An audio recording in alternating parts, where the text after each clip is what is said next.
Muito bem, bom dia, irmãos. Nós, como o pastor já adiantou, vamos dar continuidade a esta série de estudos, encerrando praticamente o ano com uma temática muito interessante, porque nós muitas vezes temos, deixa eu desligar aqui antes de ter alguma surpresa, nós muitas vezes temos dúvidas sobre tantas coisas.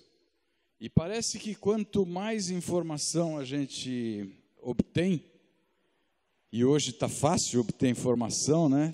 Internet, os meios de comunicação todos, quanto mais informação a gente tem, mais dúvida a gente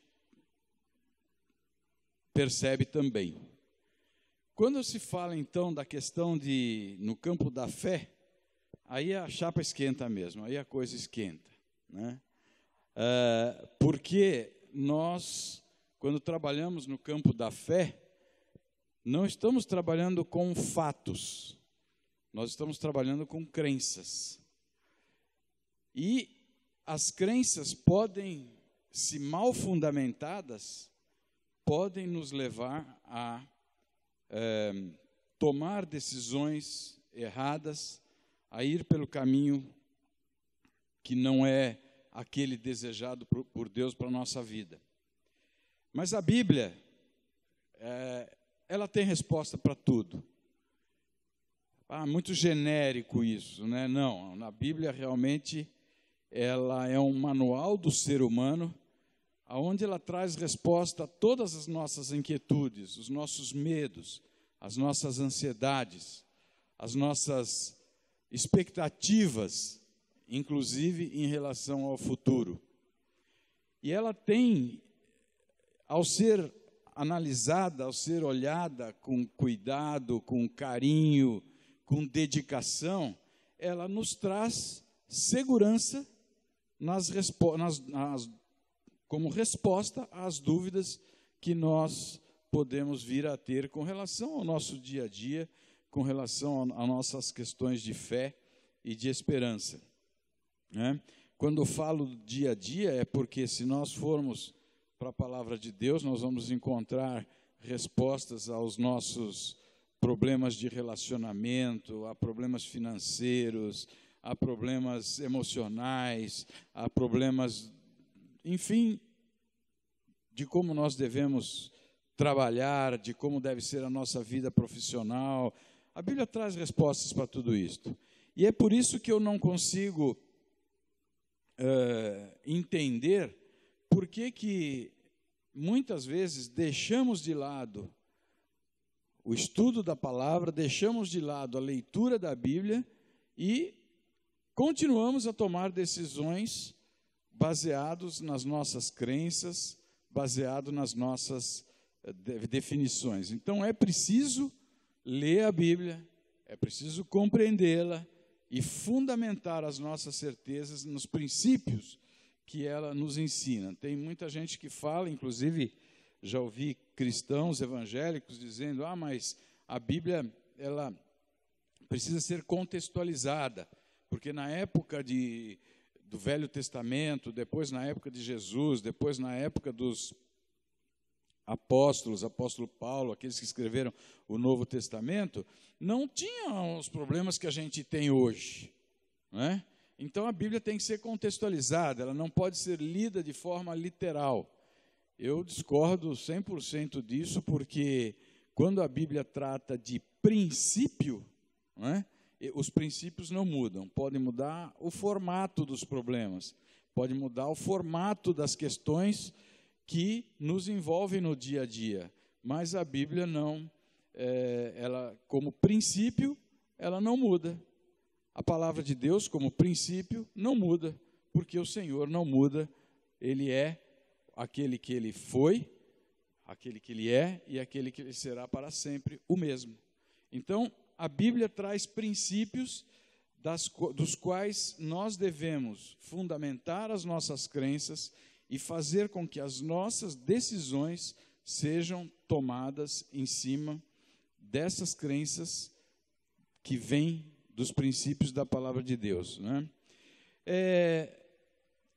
Nós, na verdade, hoje, junto com essa avalanche de informações que a gente tem, quando a gente olha principalmente para a questão da internet, né, que foi, por um lado, uma invenção, uma descoberta muito boa, né, porque facilita muitas coisas na nossa vida, ela traz também junto uma porção de informações falsas, informações que confundem, compreensões diferentes que podem nos levar à confusão. É por isso que nós temos que voltar sempre o nosso olhar para a palavra de Deus e confrontar as informações que nós estamos recebendo. Mesmo aquelas informações que a gente está recebendo muitas vezes de pessoas que estão com boa vontade estudando a Bíblia e interpretando a Bíblia para nós. Mas nós não podemos ficar só nisso. Então, a gente não pode ficar, por exemplo, só na interpretação de um estudo que é dado pelo professor na escola dominical, ou do pastor que prega, ou daquele pastor que a gente gosta de ouvir na internet. A gente não pode ficar só nisso, nós temos que nos aprofundar no estudo da palavra. E a verdade é que a nossa sociedade hoje vive uma crise de valores que não tem precedente. Questões de família, né? O que é família hoje para a nossa sociedade? Totalmente permissiva com relação à disfuncionalidade da família. Então, não existe profundidade de relacionamento na família. Os pais não falam com os filhos não falam com os pais. É todo mundo de outra geração. Esses meus filhos estão na geração da internet, então deixa eles para lá, eu vou ficar aqui com a minha vida. O marido e a mulher não resolvem os seus problemas com base nos princípios da palavra de Deus. Então, as famílias, assim, totalmente, a configuração original de família totalmente já deteriorada por conta justamente de que as pessoas não se firmam nos princípios da palavra de Deus. A questão de gênero, que está tanto em discussão nas escolas, na sociedade em geral. Não, hoje a criança nasce criança e depois ela vai decidir o que ela quer ser, né? Olha que coisa, que ponto chegamos, isso está sendo discutido em legislação no Congresso Nacional. Olha que absurdo, uma vez que nós temos muito claramente o que é. Criou Deus, o homem e a mulher, instituiu a família, né? E ainda assim a sociedade está tornando as coisas de uma maneira tão deteriorada, mas considerando isso tudo como normal. Tá? Faz parte da evolução do ser humano, faz parte da evolução da sociedade, faz parte do contexto atual de como nós vivemos. Então a gente está vivendo, na verdade, o que os filósofos principalmente chamam de era da pós-verdade, né? Pós-verdade é aquela questão de que é verdade aquilo que eu acredito.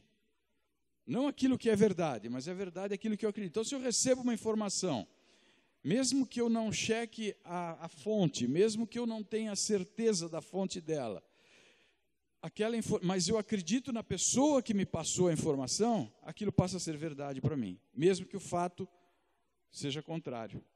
Então, nós estamos vivendo, essa palavra não é uma palavra nova, mas nos últimos anos ela tem se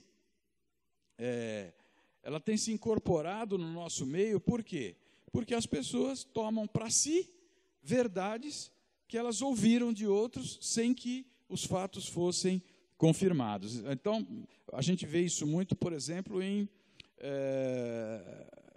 futebol, né? Futebol, o meu time é o melhor de todos. Nem sempre é o fato, porque, por exemplo, ele não foi campeão esse ano, né?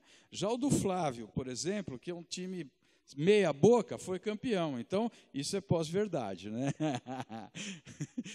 É que eu creio, mas não é a verdade dos fatos.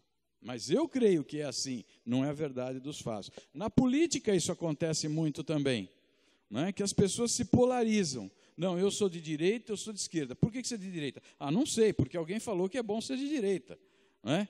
Por que você é de esquerda? Também não sei, nem sei o que significa isso de direita ou de esquerda, mas eu escutei alguém em quem eu acredito e eu tomo isso para mim como verdade. E aí as coisas se polarizam e começam os conflitos. Mas isso não é novo, porque o apóstolo Paulo já escreveu isso a Timóteo quando ele disse, nos últimos dias, ou melhor, o Espírito diz claramente que nos últimos tempos alguns abandonarão a fé e seguirão espíritos enganadores e doutrina de demônios.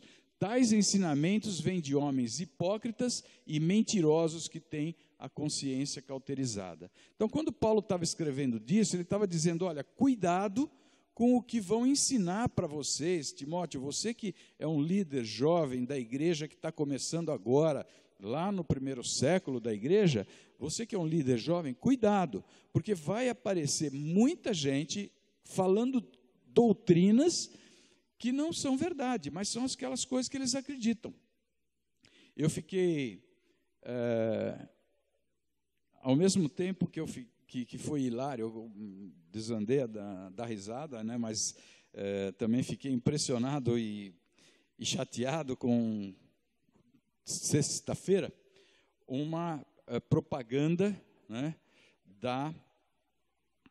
de uma determinada denominação aí, que amanhã, atenção, hein, aqueles que estão com problemas financeiros, amanhã a maior vigília de prosperidade do mundo vai acontecer aqui pertinho, a 100 quilômetros daqui, em São Paulo, vai acontecer a maior vigília de prosperidade do mundo. E nessa vigília de prosperidade, nós vamos distribuir, eu até falei para o pastor que eu acho que a igreja precisava ir lá, porque como nós estamos precisando melhorar a nossa arrecadação, eu acho que a gente precisava ir lá participar disso aí, né? Mas eles vão distribuir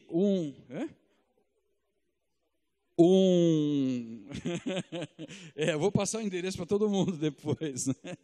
Mas vocês vão identificar do que eu estou falando.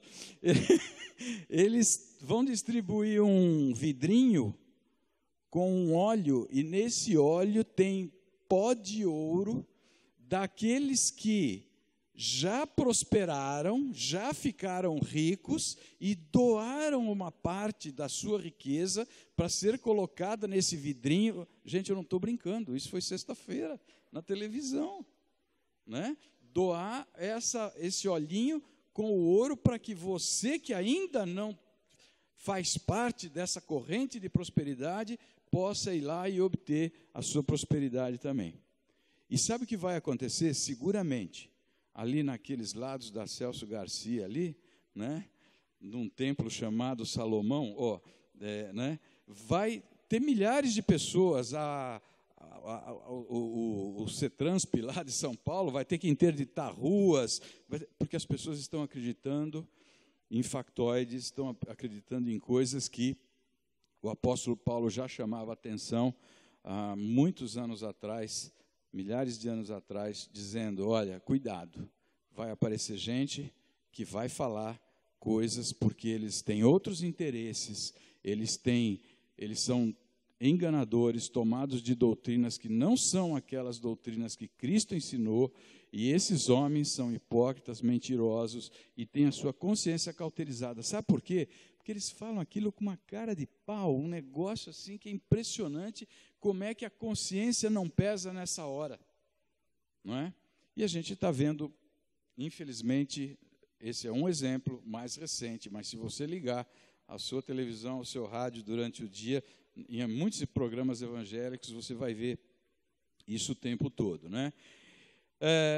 Então, como seres humanos que nós somos, muitas vezes, por que você fala assim, mas por que essas pessoas estão indo para lá?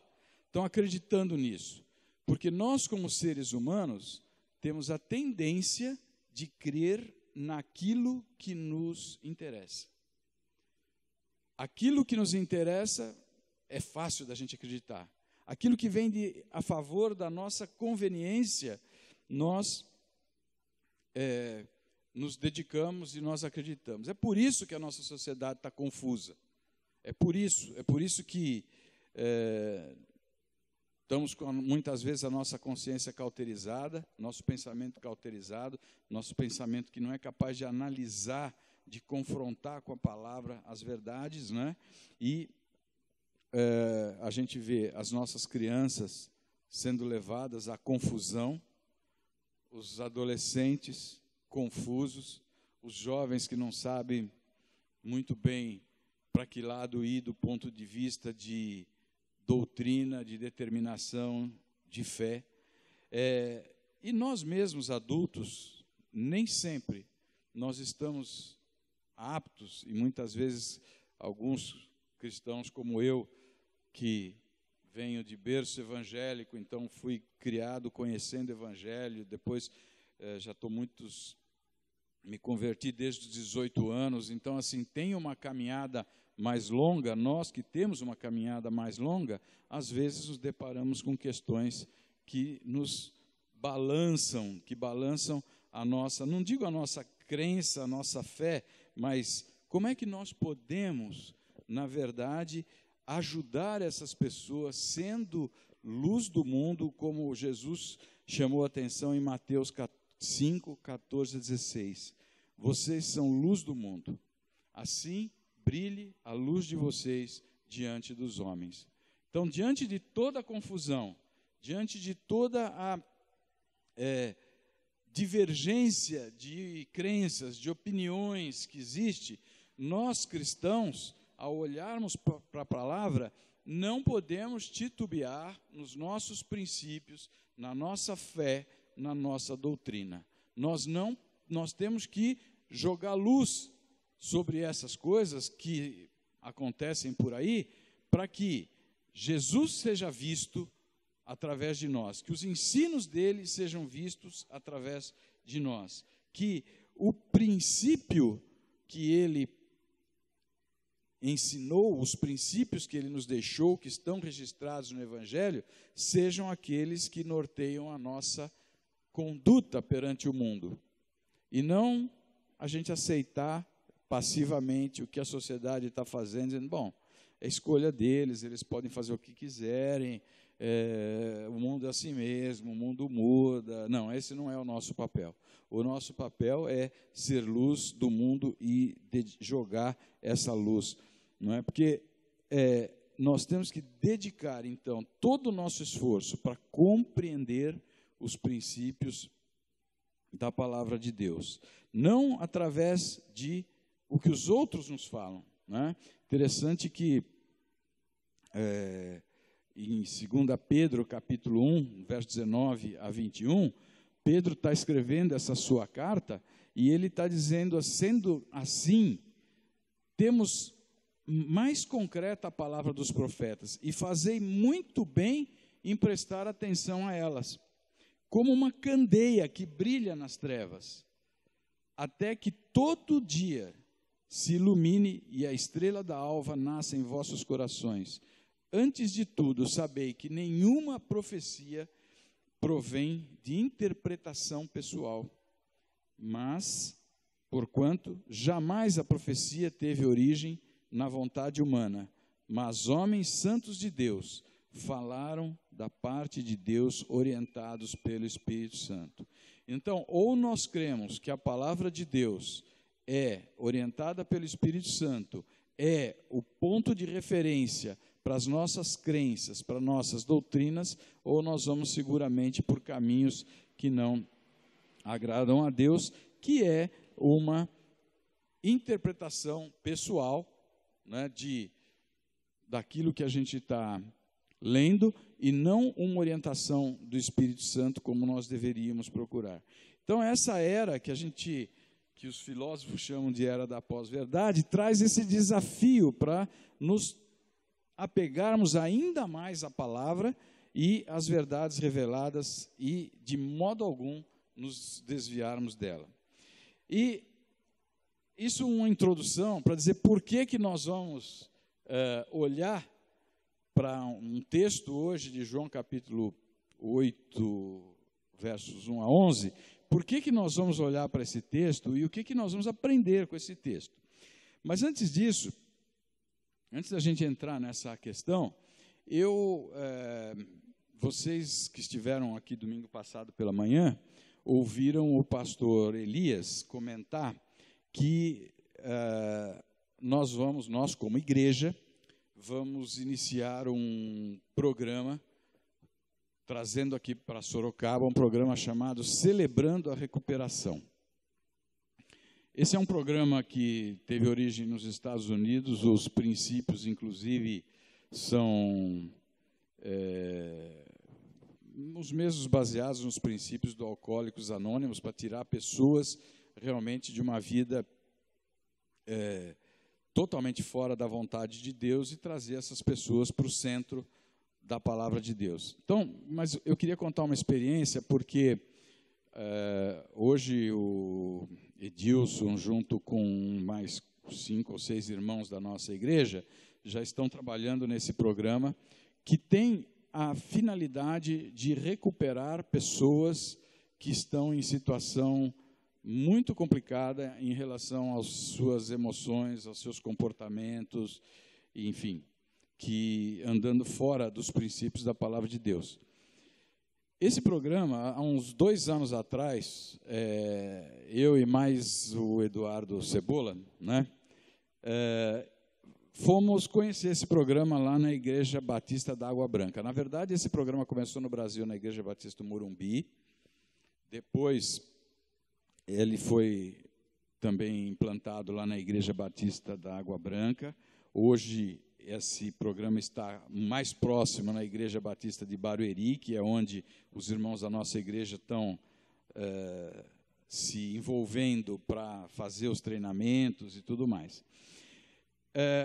E aí, só para vocês terem uma ideia do que é esse programa, eu, quando estive lá em São Paulo algumas vezes com o Eduardo, numa das sessões, a gente se reúne em grupos e as pessoas sentem liberdade de contar os seus problemas, as suas dificuldades de enfrentar determinados problemas, que são os mais terríveis possíveis que vocês possam imaginar.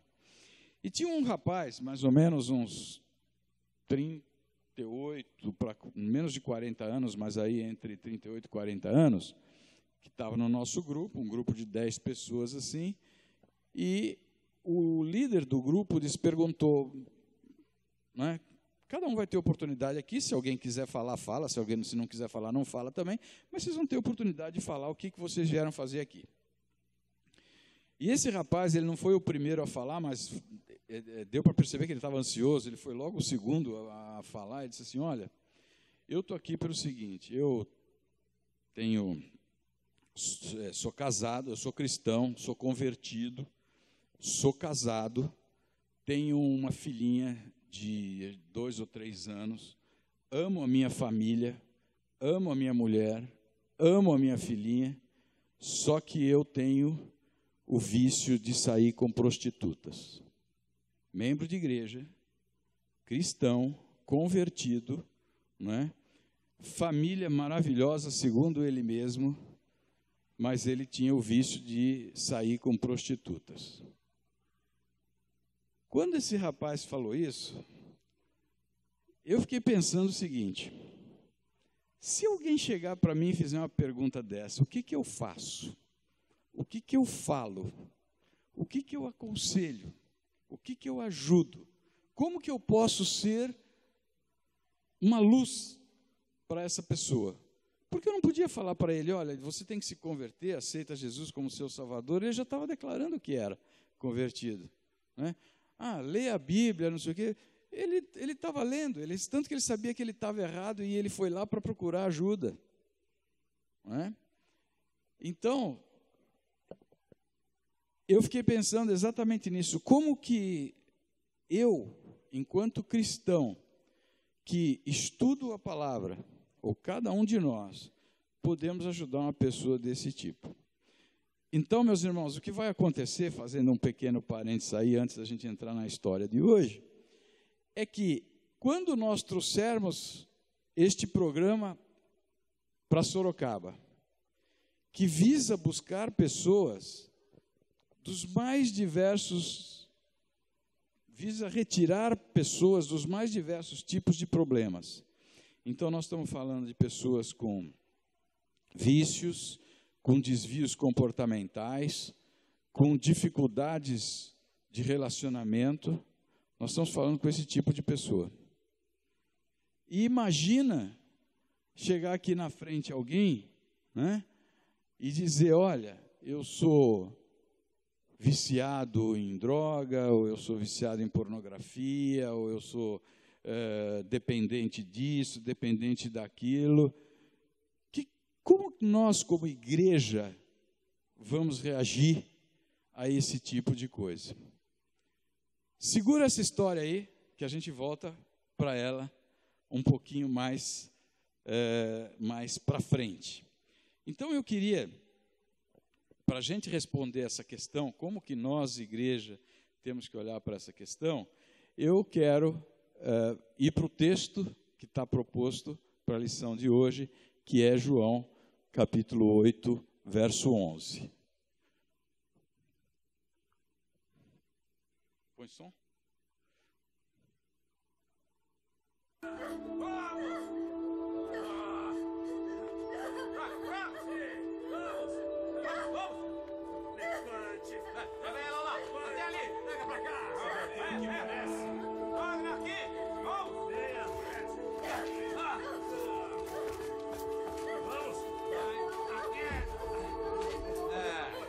Mestre, esta mulher foi apanhada no próprio ato, adulterando. E na lei nos mandou Moisés que as tais sejam apedrejadas. Tu, pois, que dizes?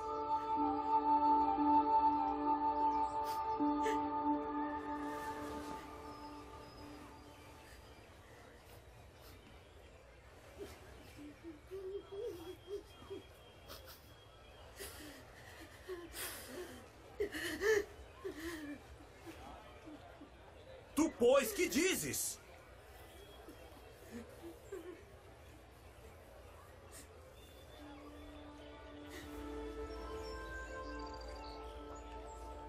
Aquele que de entre vós está sem pecado, seja o primeiro que atire pedra contra ela.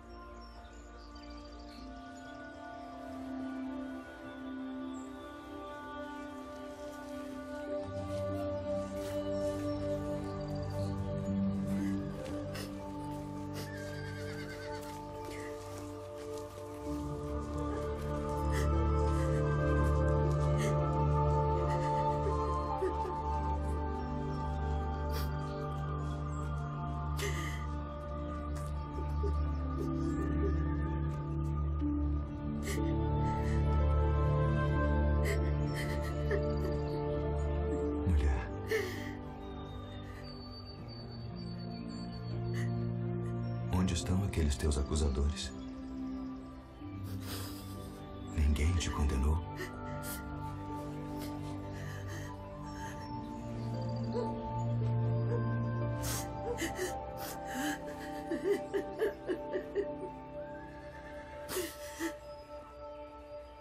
Ninguém, Senhor.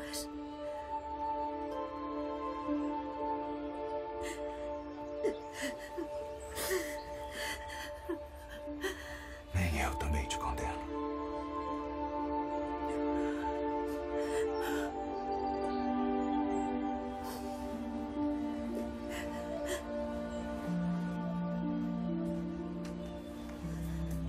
Vai-te. E não peques mais.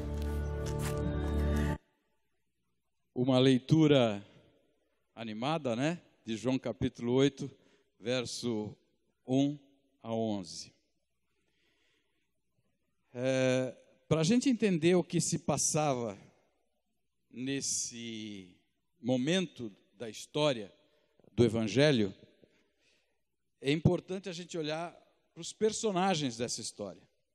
A gente entender as motivações e o que cada um desses personagens, qual o papel de cada um desses personagens nesse momento da história. Então, o primeiro personagem que aparece aí é justamente Jesus, que era um homem de Nazaré, e lá no começo do livro de João, quando alguém vai dizer para Natanael que encontraram o Cristo, né, chamando Natanael para segui-lo, Natanael vai dizer, não acredito, não pode vir nada bom de Nazaré. Era como se fosse uma cidade muito pobre, muito desprezada naquele contexto daquela sociedade. Então, pode vir alguma coisa boa de Nazaré? Então, Jesus era alguém que ele não tinha a credibilidade no começo do seu ministério, não tinha onde repousar a sua cabeça, ele próprio fala isso em Lucas capítulo 9, verso 58, hospedava-se frequentemente na casa de amigos, assim é que ele foi parar na casa de Lázaro, Marta e Maria, né? Uma pessoa que ele era amigo de pessoas desqualificadas perante a sociedade da época, tanto que em Marcos capítulo 2, verso 16, os fariseus vão dizer, né, que, puxa vida, quem é esse mestre de vocês, falando com os discípulos dele, que come com os pecadores e publicanos?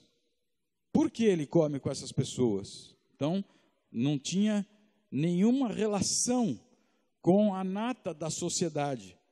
Ele era seguido de perto por um pequeno, para os fariseus e mestres da lei da época, por um pequeno bando ali de 12 iletrados que acreditaram num maluco qualquer chegando e falando que era Jesus. Mas, por outro lado, os ensinos, os sinais, os milagres que ele fazia, arrastavam multidões atrás de si. Então, esse era Jesus, ele desafiava os paradigmas dos fariseus. Tanto que quando, em Lucas capítulo 4, ele abre no meio da sinagoga o livro do profeta Isaías, e ele lê o livro do profeta Isaías dizendo: o Espírito do Senhor está sobre mim, porque ele me ungiu para pregar as boas novas aos pobres. Ele me enviou para proclamar liberdade aos presos e recuperação da vista aos cegos, para libertar os oprimidos e proclamar o ano aceitável, o ano da graça do Senhor. Então ele fechou o livro, devolveu o livro ao assistente, assentou-se, e todos da sinagoga estavam esperando para ver o que ele ia dizer. E ele fecha a leitura desse livro com este comentário: hoje se cumpriu a escritura que vocês acabaram de ouvir.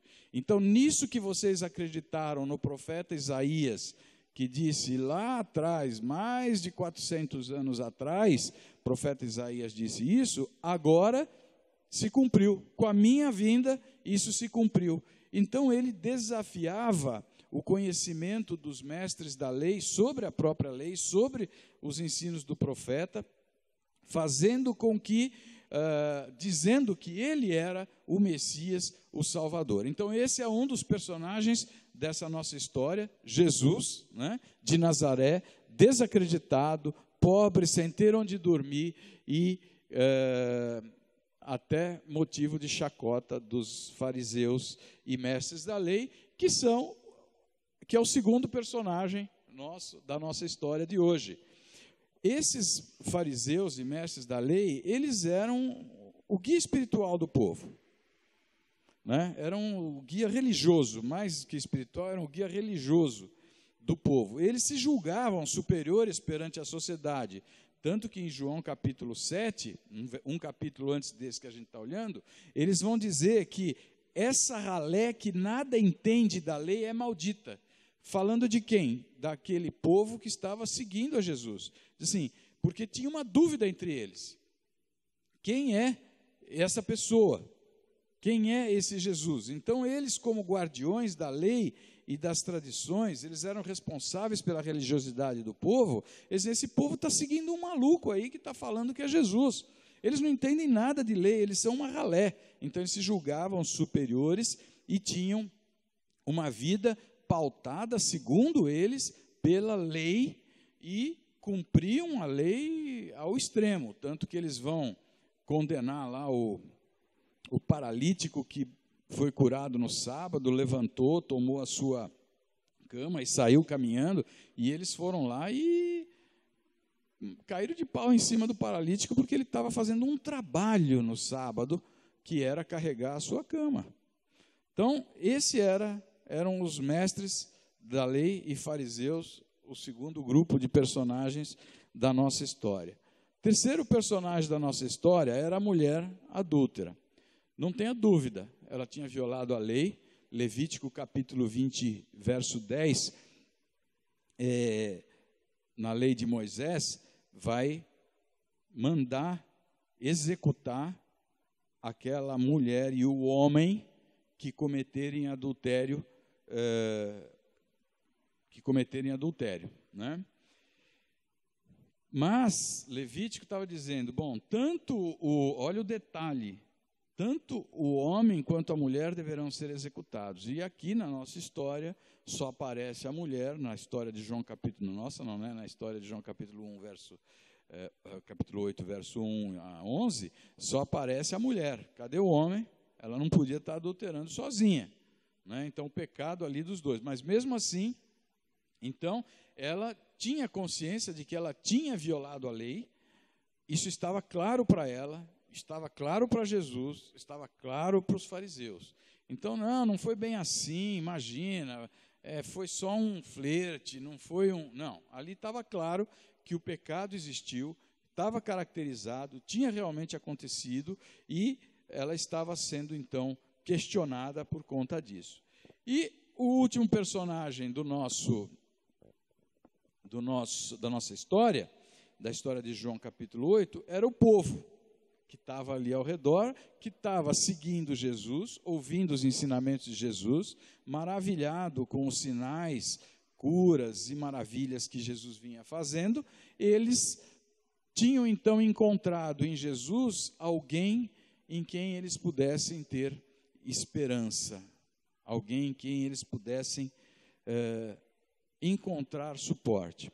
Não vamos nos esquecer que nesta ocasião, quando Jesus teve o seu ministério aqui na terra, e quando este fato aconteceu, não vamos nos esquecer de que eles estavam debaixo do jugo do Império Romano, né? Então eles eram esfoliados até o fundo da alma de todos os seus bens, seus recursos, eles eram subjugados pelos romanos, então eles não tinham condições de melhorar a sua condição de vida, de melhorar a sua condição social. Eles não tinham condições tinham condições apenas de sobreviver e de serem achacados pelos impostos dos romanos, né? Tanto que Jesus, lá em Mateus capítulo 9, verso 46, vai dizer que Mateus 9 vai escrever isso, né? Que Jesus, ao ver as multidões, teve compaixão delas, porque elas estavam aflitas e desamparadas como ovelhas que não têm pastor. E por que é importante a gente entender o papel desses 4 personagens e a posição desses 4 personagens da história de João 8? É porque, na verdade, tem uma pergunta por trás dessa história. Eles não estavam preocupados com a história de resolver o problema da mulher adúltera lá, porque senão eles teriam feito aquilo que eu disse antes, trazido também o homem, e agora vamos cumprir a lei. Eles não estavam preocupados com cumprir a lei. Eles estavam usando, como vai nos informar o próprio João capítulo 8, no verso 6, eles estavam usando aquela pergunta como forma de confrontar Jesus. Eles estavam usando aquele fato, eles deram sorte de ter pego aquela mulher em adultério e estavam usando aquele fato para confrontar Jesus, porque eles queriam desmascarar Jesus. É importante a gente entender o que está acontecendo aqui, porque os mestres da lei, eles, se não todo dia, mas com muita frequência, aparecia alguém dizendo, olha, eu sou o Cristo, eu sou o Messias, porque eles sabiam muito bem que o Messias haveria de vir, que o Messias havia de se revelar ao homem. Eles conheciam muito bem o Antigo Testamento, conheciam muito bem os profetas, conheciam muito bem a lei.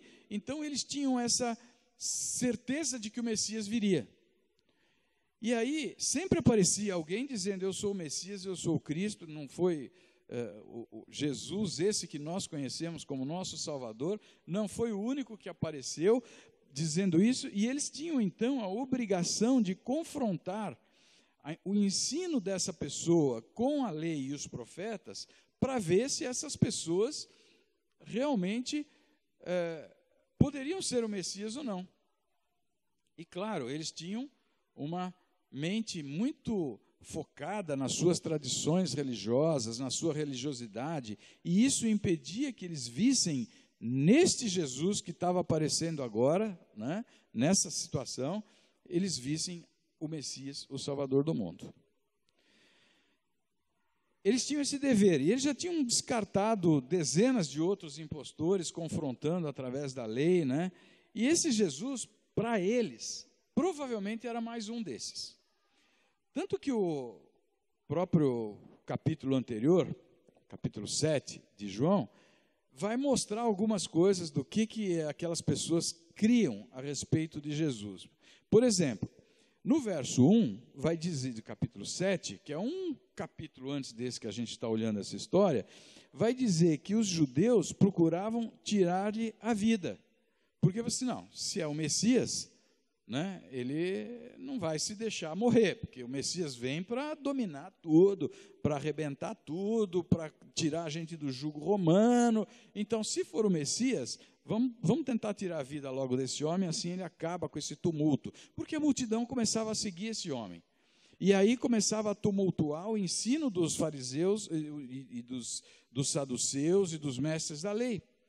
Então, vamos acabar logo com esse cara, porque aí a tranquilidade se instala de novo em nosso meio. No verso 5, vai dizer que nem os irmãos de Jesus criam nele. Nem os irmãos de Jesus criam nele como Messias. No verso 12, vai dizer que alguns vão dizer, ele está enganando o povo. Ele não é o Messias, ele está enganando o povo com essa história dele aí. No verso 20, vai dizer que ele estava endemoniado. No verso 25 e 27, vão dizer que alguns começaram a ficar em dúvida. Será que as autoridades, por que não pegaram logo, não acabaram logo com esse cara aí? Será que eles estão em dúvida se é mesmo Cristo, o Messias ou não? Será que, o que está acontecendo? Né? No verso 30, de novo, eles tentaram prendê-lo. No verso 32 diz que os chefes dos sacerdotes e os fariseus enviaram os guardas do templo para prendê-lo, mas eles não conseguiam. Alguns queriam prendê-lo e até chegaram à conclusão, como está no verso 52, então uma leitura rápida do capítulo 7, de que, tipo assim, olha, ele não, deixa ele falar o que ele quiser, ele não pode ser o Cristo. Na verdade, ele veio da Galileia, né? Da Galileia nunca veio profeta nenhum. Como é que ele pode ser, então, o Cristo? Galileia é um lugar menor, né? Então, não pode ser o Cristo. Bom, havia uma dúvida enorme. O capítulo 7 mostra claramente isso para a gente, que havia uma dúvida enorme sobre quem era esse Jesus, que ao mesmo tempo confrontava as tradições dos mestres da lei e dos fariseus, mas com seus ensinos, seus sinais, suas maravilhas, arrastava multidões. Então havia uma dúvida enorme. E eles então, os mestres da lei, os fariseus, responsáveis por manter a ordem e a lei religiosa, eles queriam acabar com essa dúvida e deram uma sorte tremenda, né? Pegaram essa mulher em flagrante adultério e maquinaram. Vamos colocar isso diante de Jesus. O que você vai fazer? O que você vai fazer com essa mulher? Sabe por que a dúvida? Pelo seguinte.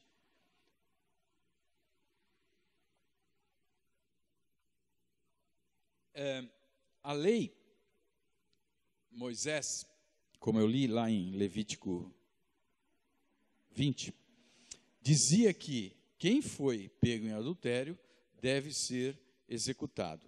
Ele não diz apedrejado. Apedrejado é coisa que a lei veio modificando, né? As tradições vieram modificando depois, mas devia ser executado. O casal deveria ser executado. Só que, quando o Império Romano se estabeleceu, eles disseram o seguinte: ó, pena de morte por questões religiosas, eles assumiram um território gigantesco, não foi só o território de Israel, um território gigantesco, e cada povo tinha o seu costume, tinha as suas leis, tinha os seus deuses, tinha os seus costumes religiosos. Então, se nós formos deixar tudo como está, então vai virar uma bagunça, o império vai ser uma bagunça. Então, nós vamos fazer o seguinte: nós vamos deixar cada um cultuar o seu Deus, ter os seus costumes de comida, de culto, não tem problema nenhum. Mas o julgamento das pessoas, as pessoas não podem ser julgadas por questões religiosas. Eles podem ser julgados por questões políticas, mas não religiosas. Então, o Império Romano não permitia que uma pessoa fosse executada, tivesse pena de morte, por conta de questões religiosas. E aqui nós estamos diante de uma questão religiosa. Por quê? A lei de Moisés, que estava lá, que está registrada no livro de Levítico, ela não foi uma questão política.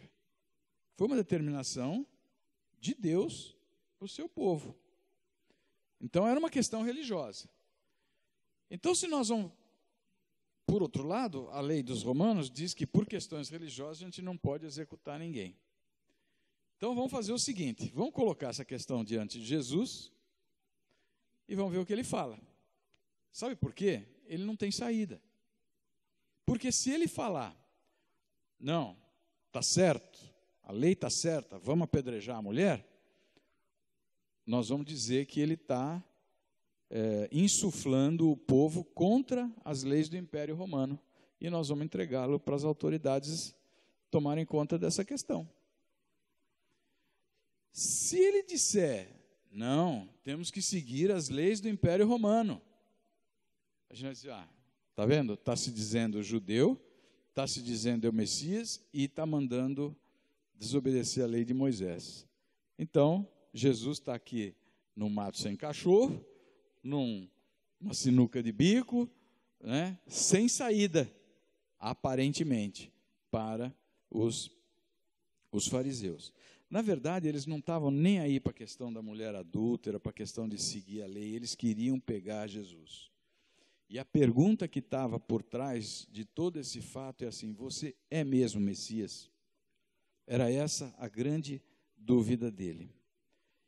E o fato, como Jesus reage, a resposta de Jesus a essa questão, vem em cima da história que estava acontecendo naquele momento. Ele confronta os acusadores. Na verdade, é como se ele devolvesse a pergunta para os acusadores e dissesse assim: quem são vocês para julgar essa mulher? Que autoridade vocês têm para julgar essa mulher? Não é? Somente uma pessoa sem pecado pode julgar a lei ao seu pé da letra. Então, tudo bem, vamos seguir a lei. Vamos seguir a lei, e cada um, aquele que não tiver pecado entre vocês, fique à vontade, a mulher está aqui, ela pecou mesmo, não estou defendendo ela, não estou dizendo que ela não pecou, ela pecou, ela está aqui, fique à vontade. Você que não tem pecado aí, pega a primeira pedra e atira. E vamos apedrejar. Não é isso que fala a lei? Então vamos fazer o que fala a lei. Mas só aquele que não tiver pecado é que pode julgar. Porque, senão, o que acontece? Estamos todos na mesma situação. Somos todos pecadores, vocês são todos pecadores, estão na mesma situação que ela. Então se coloca no lugar dela. Você se apedrejaria? Então, se coloca no lugar dela. Então, olha a resposta que Jesus dá quando ele diz isso. Porque quando ele devolve a pergunta para ele, estão dizendo assim: ninguém dentre vocês, judeus, fariseus, mestres da lei, povo da igreja contemporânea, ninguém dentre vocês tem o direito de julgar esta mulher ou qualquer outra pessoa pelo seu pecado. Porque o apóstolo Paulo depois escreveu em Romanos 3:23, porque todos pecaram, e destituídos estão da glória de Deus, separados estão da glória de Deus, estão longe da glória de Deus, e só através do sangue de Jesus Cristo é que nós podemos ter a proteção e o perdão dos nossos pecados. Então, diante dessa realidade, quando os acusadores daquela mulher se viram diante dessa pergunta, o que eles fazem? Eles começam a sair um por um. E começaram pelos mais velhos, nos relata João, né? Começaram pelos mais velhos. Talvez porque tinham mais experiência de vida, tinham mais conhecimento da palavra, mas eu acho que também porque tinham mais tempo de vida, também tinham mais pecado que os outros, né? Então, eles foram saindo, deixaram aquele ambiente, e eu imagino que o povo está ali, aquele povo desesperançado, está ali olhando para aquela cena e dizer: e agora? O que vai acontecer com essa mulher? Né? Jesus se levanta, olha para a mulher, estava ali, a mulher pecadora, diante do único justo que poderia condená-la e apedrejá-la, que era Jesus Cristo, porque ele não tem pecado. Ele era o único justo que poderia condenar aquela mulher. Mas só que Jesus não estava ali como juiz. Jesus não veio para ser o nosso juiz, o nosso algoz. Ele veio para ser o nosso Salvador. E ele olha para aquela mulher, então, né? E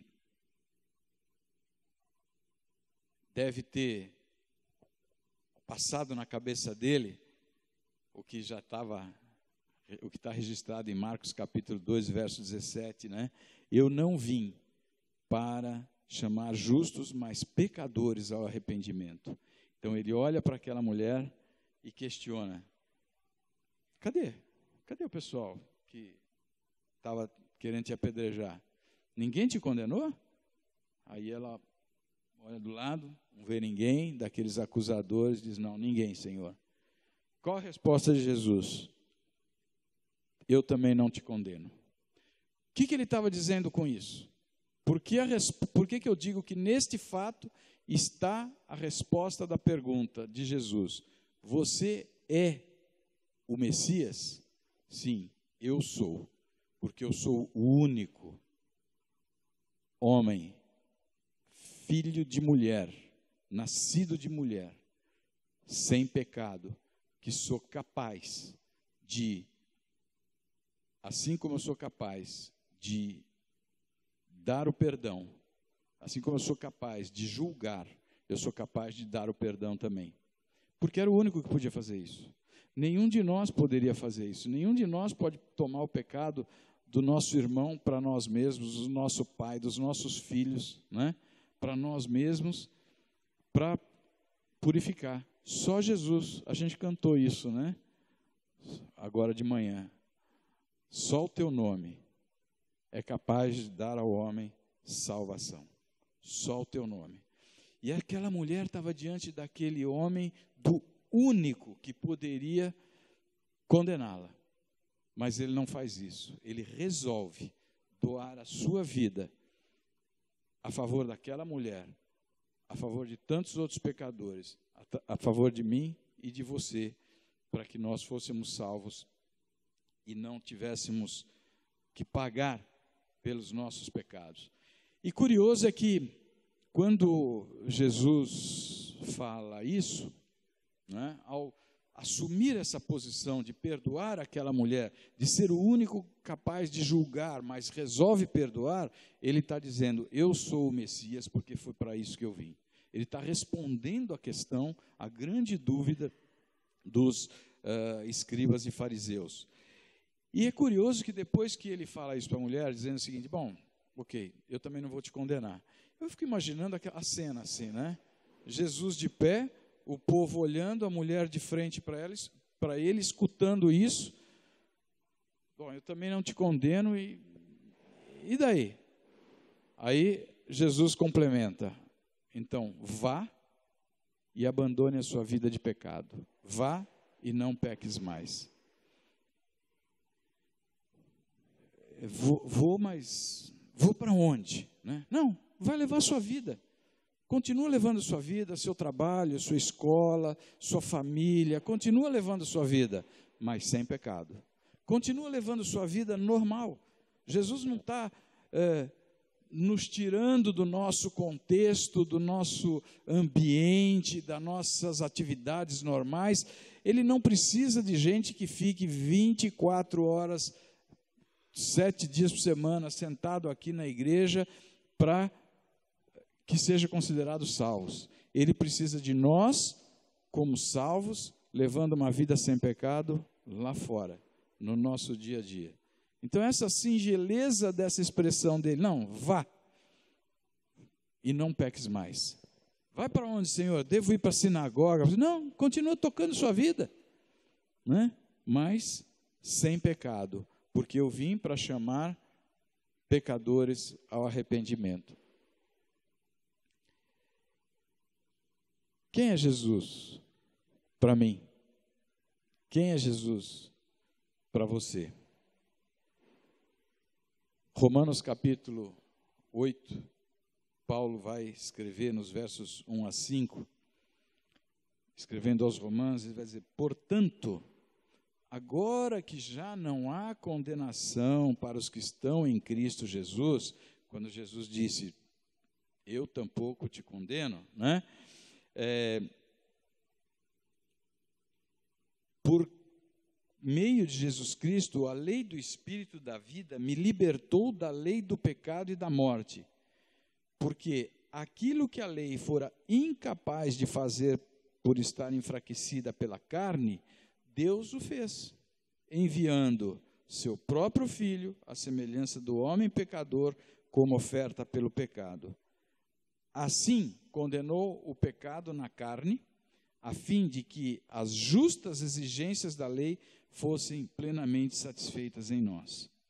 Então, Jesus, o único justo, morreu na cruz para nos salvar, para nos tirar da condenação do pecado que nós tínhamos cometido. Não é que nós ficamos magicamente sem pecado. O nosso pecado foi pago com o sangue de Jesus Cristo na cruz. E agora vem o nem eu te condeno. Ainda no texto de apóstolo Paulo, dizendo, em nós que não vivemos segundo a carne, mas segundo o Espírito. Quem vive segundo a carne, tem a mente voltada para o que a carne deseja. Mas quem vive de acordo com o Espírito, tem a mente voltada para o que o Espírito deseja. Se fomos colocados diante de Jesus e encontrados em pecado, e fomos perdoados pelo sangue dele na cruz do Calvário, então agora nós temos que viver segundo o vá e não peques mais. Viver segundo os frutos do Espírito Santo. Então esse é o nosso modo de sermos luz no mundo. Esse é o nosso desejo, a partir do momento em que nós nos damos conta de que o preço que foi pago pela nossa salvação, ele foi muito alto. Foi preço de sangue de um justo que não merecia não tinha nenhuma necessidade de fazer aquilo, mas escolheu doar-se para nos dar vida e vida eterna. Então, nosso viver aí fora não tem que refletir esse amor que Deus teve por nós através do seu Filho Jesus Cristo. E vamos voltar para a história do Celebrando a Recuperação, né? Quem chegou um pouquinho depois pode ir lá para a internet e rever o começo da história, né? Como que eu e você, conscientes de que Jesus nos perdoou, conscientes de que temos que levar uma vida de santidade, ser luz para as pessoas que precisam ouvir do poder de Deus e do poder do Evangelho de Deus. Como que nós vamos nos portar? Como que nós devemos agir com as pessoas que se aproximam de nós, dizendo: eu não consigo deixar a minha vida de pecado? A sugestão mais fácil, né, seria a gente excluir da igreja, né? Vamos excluir a pessoa, a gente limpa o nosso ambiente e fica tudo bem. Eu, que sou da bem velha guarda, né, da Igreja Batista, participei de uma igreja onde se pegava alguém em pecado, e geralmente se falava só do pecado sexual, né? Levava para frente, expunha ali ou o casal, ou a moça que ficou grávida, não sei o que, expunha lá na frente, e o que vamos fazer com essa pessoa? Se desviou do caminho do Senhor, não sei o que e tal, então vamos excluir do rol de membros, né? Vi várias vezes isso acontecer. E não é o que Jesus está ensinando a fazer através desse ato aqui, né? O que Jesus fez com ela? Jesus acolheu, perdoou, acolheu. Então nós podemos acolher todo o pecado que vier aqui para dentro da igreja, está tudo bem? Não, não é isso que eu estou falando. Eu estou dizendo que quando nós nos propormos a fazer um programa como Celebrando a Recuperação, nós vamos receber pessoas aqui com os pecados, se é que só para exemplificar, né, mais cabeludos que você possa imaginar, né? E como nós vamos fazer com essas pessoas? Como nós vamos lidar com essas pessoas? Acolhê-las, orientá-las e caminhar com elas em direção ao arrependimento e à mudança de vida. Esse é o nosso papel como Igreja de Jesus Cristo, como igreja que segue o que Jesus ensinou, para que nós possamos ser luz do mundo, sal da terra, que a gente faça realmente diferença. Que essa história possa deixar para a gente esses ensinamentos. Primeiro, esse Jesus em quem nós cremos é verdadeiramente o Messias, o Salvador do mundo, o prometido de Deus que veio para resgatar o homem do seu pecado, não para julgá-lo. Não para julgá-lo. Esse dia do julgamento vai chegar, nós sabemos disso, né? Mas, por enquanto, estamos no ano aceitável da salvação. Segundo ponto, que ao aceitá-lo, eu tenho que ele esteja dizendo para mim e para você o mesmo que ele disse para aquela mulher: agora que eu não te condeno mais, agora que eu não te condeno, vá e não peques mais.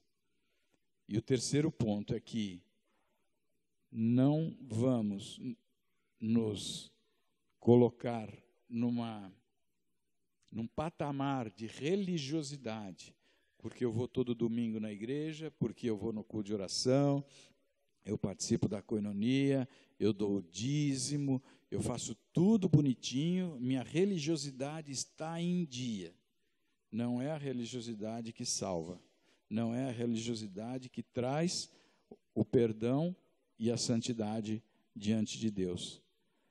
Se olharmos para isso, nós vamos ver que nós também não temos o direito de julgar outras pessoas pelo que elas fazem, mas o dever de caminhar com elas e de orientá-las e de andar juntos no sentido do arrependimento.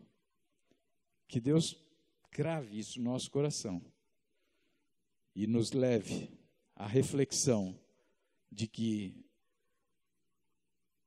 os ensinos de Jesus é que tem que nos dar a firmeza das nossas convicções, as certezas que nós temos que ter para levar a nossa vida diante de um mundo tão tumultuado, de um mundo que nos oferece tantas interpretações, tantas bobagens de informação.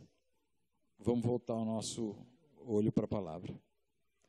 Convido você a orar agora. Vamos orar nesse momento. Baixa a sua cabeça. E eu quero pedir a Deus que,